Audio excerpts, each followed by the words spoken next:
adalah khutbah. Jumat, salat wajib yang dibarengi dengan khutbah, salat Jumat. Idul Fitri, Idul Adha itu adalah salat sunnah, salat yang luar biasa. Sampai Quran itu terdiri dari 114 surat, salah satunya disebut Jumat. Salat Jumat, kenapa? Untuk mentakzimkan salat Jumat. Kenapa? Karena ada khutbah. Makanya khutbah Jumat itu diperintahkan oleh Allah Jalla Jalaluhu, diperintahkan oleh Nabi Muhammad. Jangan bicara yang lain, jangan bicara yang politik, jangan bercanda, jangan menjatuhkan satu sama lain, tapi ajaklah yang paling utama adalah ittaqullah.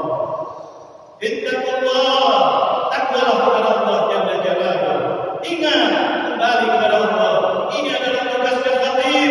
Kalau khatib tidak mengajak untuk kembali kepada Allah, maka khutbahnya tidak sah. Kalau khutbahnya tidak sah, Jumatnya tidak sah.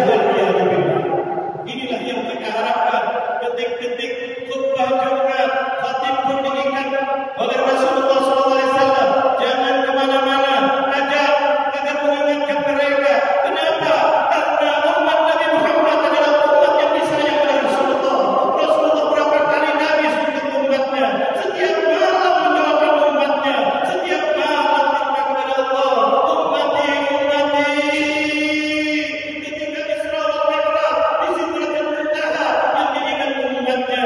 Bahkan sudah di alam barzakh dalam hadis yang sahih, Rasulullah selalu mendoakan umatnya, mendengarkan kabar umatnya, disampaikan oleh Allah. Di dalam salat kita ada salawat kepada Nabi Muhammad. Sebab apa? Nabi Muhammad tahu siapa yang salat dan siapa yang tidak salat. Karena di situ tidak sah salatnya seorang kecuali baca tahiyat. Tidak sah tahiyatnya kecuali dengan salawat kepada Nabi Muhammad. Nabi Muhammad mendoakan, kalau seandainya mendapatkan sesuatu yang baik, alhamdulillah, saya bersyukur kepada Allah. Wa in wajadtum khairan dzalik, kata Rasulullah, kalau seandainya saya sudah di alam barzakh mendapatkan berita umatnya tidak baik, astagfirullah, saya mohon ampun untuk mereka. Inilah kasih sayang Nabi Muhammad. Tidak cukup di alam barzakh, di alam akhirat.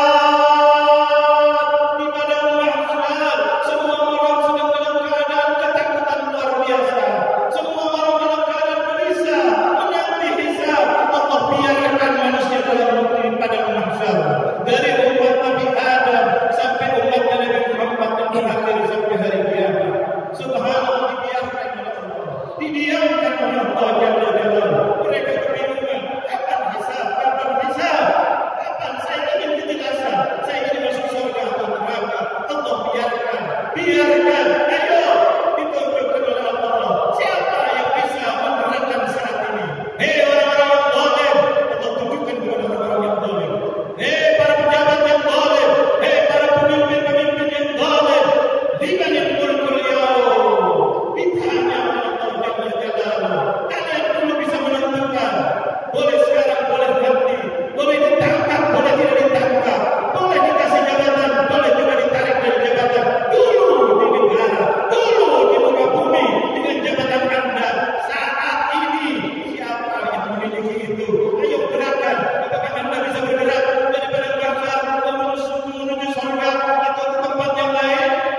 Bungkam 1000 bahasa bungkam. Diam semuanya. Akhirnya Allah mengatakan, Allah yang bertanya dan menjawab Allah Jalla Jalaluhu. Lillahil wahidil qahhar. Hanya Allah. Allah lah yang memiliki. Dulu Anda menyembah selain Allah. Dulu Anda menyembah para pemimpin-pemimpin yang di atasan Anda sampai takut mengatakan yang benar itu benar, sampai Anda merayu-rayu, sampai Anda tidak ada harga dirinya di depan para pejabat, dihina, dimain-mainkan karena takut di stop, karena takut jabatan, karena takut hartanya, karena takut bisnisnya tidak diberikan izin, karena takut ini. Ayo sekarang Anda di depan aku, siapa yang bisa menggerakkan itu? Siapa yang bisa memulai ini? Allah sendiri yang menjawab. Lillahil wahidil qahhar. Allah tidak mengatakan lillahil wahidil ahad, tidak mengatakan lillahir rahmanir rahim, tapi Allah menunjukkan kekuasaannya, kebesarannya. Lillahil wahidil qahhar. Subhanallah, Allah yang Maha Perkasa. ketika hisab mau dimulai ditanya ini, semuanya pada lari kepada para nabi dan seterusnya. Tidak ada yang berani bangun, tidak ada yang bisa menolong, karena pertolongan itu disebut oleh Allah Jalla Jalla. Mereka tidak berani minta, para nabi tidak berani minta. Hanya nabi kita Nabi Muhammad. Saya yang dijanjikan oleh Allah. Saya yang dijanjikan oleh Allah untuk memberikan syafaat. Tapi Nabi Muhammad memakai akhlak, tidak minta sekedar minta, tidak minta ya Allah walaupun doa Nabi Muhammad dikabulkan, walaupun sudah dijanji. Nabi Muhammad hormat kepada Allah Jalla Jalla sambil sujud. Nabi Muhammad sujud menghadap kepada Allah. Allah mengatakan kepada yang mulia beliau Nabi Muhammad, irfa'atu syafa' wasal turqa. Angkat kamu punya kepala ya Muhammad. Wahai kasih sayang Muhammad, angkat kamu punya kepala. Berilah pertolongan. Siapa yang kamu hendak untuk kamu tolong? Di situ tidak ada yang bisa menolong. Diri sendiri tidak bisa. Allah Nabi Muhammad berikan kepada Allah, berikan kepada Nabi Muhammad. Isfa, syafa, berikan pertolongan. Saya izinkan kamu untuk menolong mereka. Tidak cukup begitu. Mintalah, Allah akan beri kepada Anda apa yang kamu minta. Subhanallah. Inilah Nabi Muhammad sayang yang luar biasa. Mengingatkan kepada kita, mengingatkan kepada kita bahwa dunia ini adalah sementara. Dunia ini adalah milik Allah. Bukankah Nabi Muhammad mengatakan tafakkur sa'atin afdalu min ibadati sana. Kata Rasulullah, perbanyaklah tafakkur, jangan melamun. Tafakkur, besarkan Allah, besarkan Allah. Ingat bahwa Anda bisa begini ini berkat Allah Jalla Jalla. Anda bisa sehat berkat Allah. Anda bisa berbicara berkat Allah. Anda bisa terkenal berkat Allah. Anda punya jabatan berkat Allah. Anda bisa azan, bisa imam, bisa khutbah, bisa ceramah. Semuanya adalah karena Allah Jalla Jalla. Ini yang diumumkan oleh Rasulullah setiap saat. Bahwa dunia ini hujan tidak hujan, Allah yang menentukan. Air, laut, badai dan seterusnya berkatnya Allah Jalla Jalla. Begitu juga Nabi Muhammad mengingatkan, pikir baik-baik. Kalau Anda menggunakan nikmat Allah untuk maksiat, Allah telah bersumpah, wala in kafartum inna 'adzabi lasyadid. Dengarkan baik-baik Al-Quran yang dibawa oleh Rasulullah. Kalau kalian tidak bersyukur, kalian menggunakan nikmat ini untuk maksiat, sesungguhnya kata Allah, sesungguhnya Allah bersumpah. Dengarkan bersumpahnya, ini bukan manusia biasa, bukan Nabi, tapi Allah Jalla Jalaluh. Kalau kalian tidak bersyukur dengan nikmat yang diberikan oleh Allah, niscaya azab Allah syadid. Apa kita tidak melihat di negara kita bagaimana diberi nikmat oleh Allah? Negara diberi nikmat yang terletak di khatulistiwa, yang terdiri dari kekayaannya yang sangat luar biasa, tapi maksiat merajalela di mana-mana. Maksiat tidak di-stop, bahkan sebagian memberikan semangat untuk maksiat. Perbuatan-perbuatan yang dibenci oleh Allah Jalla Jalaluh, tidak ada hukum terang-terangan untuk melarang itu dan seterusnya. Termasuk LGBT dibiarkan, termasuk perjudian dibebaskan, pabrik-pabrik maksiat untuk membuat maksiat dibebaskan, bahkan diberi izin, dan seterusnya dan seterusnya. Ditunggu-tunggu untuk bertaubat, tidak taubat dan tidak taubat, malah dibikin semangat. Akhirnya Allah tunjukkan, baru sedikit diperingatkan, gempa demi gempa terhanda. Subhanallah. Tidak cukup begitu, tsunami, tapi Anda masih tidak membesarkan Allah, bahkan mengajarkan kepada orang kalau ada gempa larilah ke kolong meja. Apakah ini adalah saudara Muslim? Apakah tidak tahu bahwa gempa itu adalah dari Allah? Ke kolong meja, coba pikirkan, rumah atapnya hancur, atapnya lebih kuat daripada mejanya. Mengajarkan di TV dan seterusnya, lari ke kolong meja, membuat rumah anti gempa. Akhirnya apa? Tsunami. Kalau ada tsunami, lari ke tempat yang atas. Oh, Anda melawan, tidak mengatakan kembali kepada Allah, koreksi diri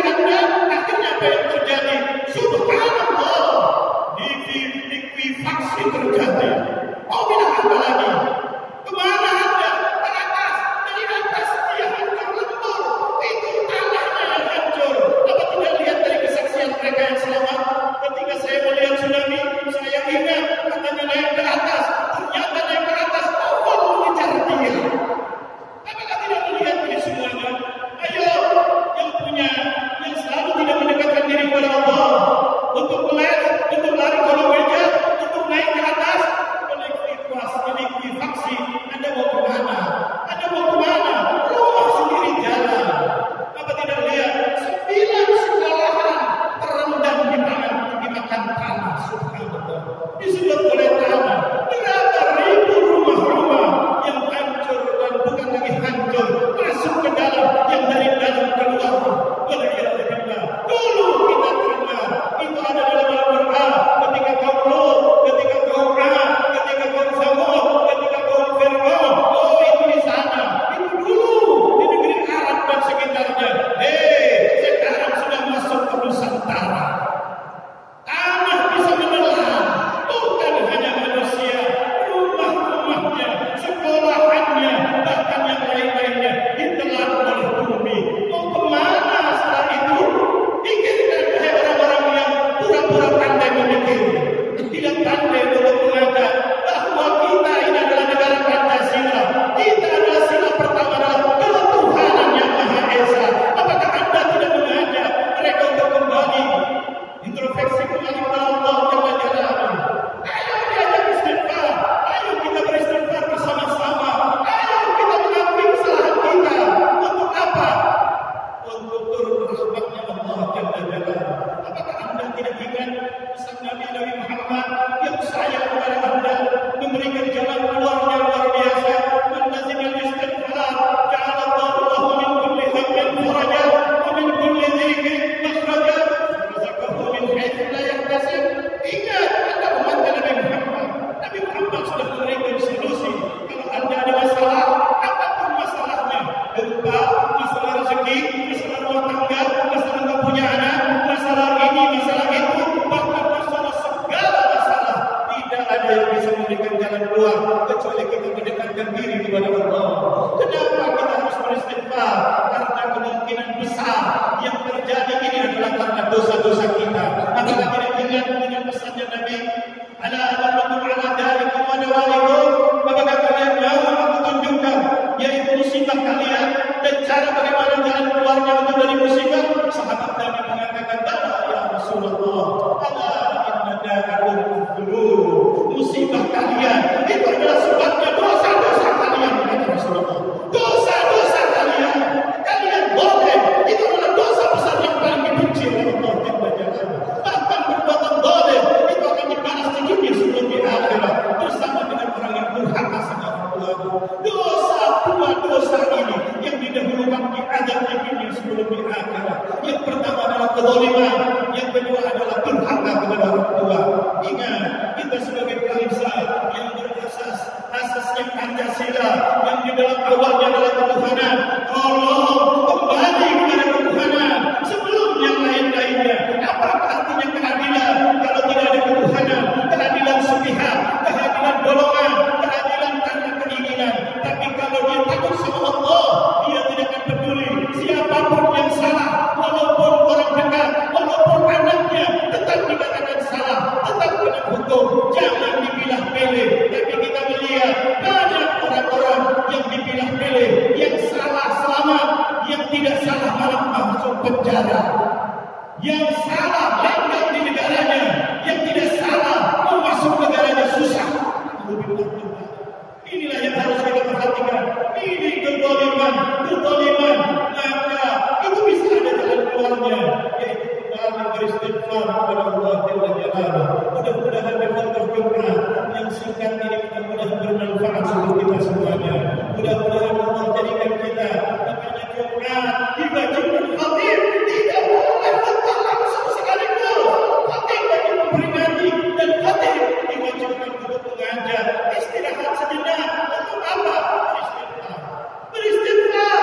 Ketika kita khatib duduk sebentar, kasih kesempatan para pendengar. Jamaah sidang Jumat apa? Astagfirullah.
عباد الله إن الله أمركم بثلاث